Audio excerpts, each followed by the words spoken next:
Star இனிஷியலாக ஒரு dialogue இருக்கும். ஒரு நடிகை அவன் குறைய மறைச்சி நடித்து மக்களை மயக்கிடுவான்னுட்டு. அதுபோல் ஒரு சீன்ஸ் இருந்தது. அதில் ரியலிஸ்டிக்காக நம்ம கொண்டு போகணுன்னுட்டு நம்மளுக்கு ஹைப் கொடுத்தது இல்லாமல் அங்கங்கே ஃபாஸ்ட் ஷாட் வச்சுருந்தாங்க. அதில் லாஜிக் மிஸ்டேக்கும் பண்ணியிருந்தாங்க. அந்த விஷயம் எனக்கு லேகாக இருந்தது. ஒருவேளை நான் டீட்டெயிலாக அப்சர்வ் பண்ணிட்டேன்னா என்னன்னு தெரியல. நீங்களும் சேமாக ஃபீல் பண்ணிங்கன்னா கமெண்ட்டில் சொல்லுங்கள். இந்த மூவியோட ஷார்ட் லைன் என்னென்னா, பெரிய ஸ்டாராக நினைக்கிற கலையரசன், சப்போர்ட்டிவாக இருக்கிற அப்பா, பாட்டி, மாமா, அக்கா, ஃப்ரெண்ட், அப்போஸ் பண்ணுற அம்மா, எங்கள் பையன் லைஃப்பில் செட்டில் ஆகாமல் போயிடுவானோன்னு ஒரு பயம். இதில் கலையரசன் என்ன ப்ராப்ளம் ஃபேஸ் பண்ணார், நினச்ச மாதிரி ஹீரோ ஆனாரா இல்லையான்னு சொல்கிற மூவி தான் ஸ்டார்.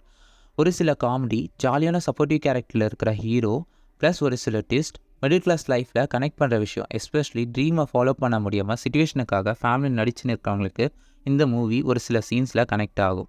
இதெல்லாம் எனக்கு ப்ளஸ்ஸாக இருந்தாலும் மைனஸாக யாரோ ஒரு ஸ்ட்ரேஞ்சர் ஹீரோ பேசின டயலாக் மயங்கி ஹெல்ப் பண்ணுறது, சினிமாட்டிக்காக அங்கங்கே கொண்டு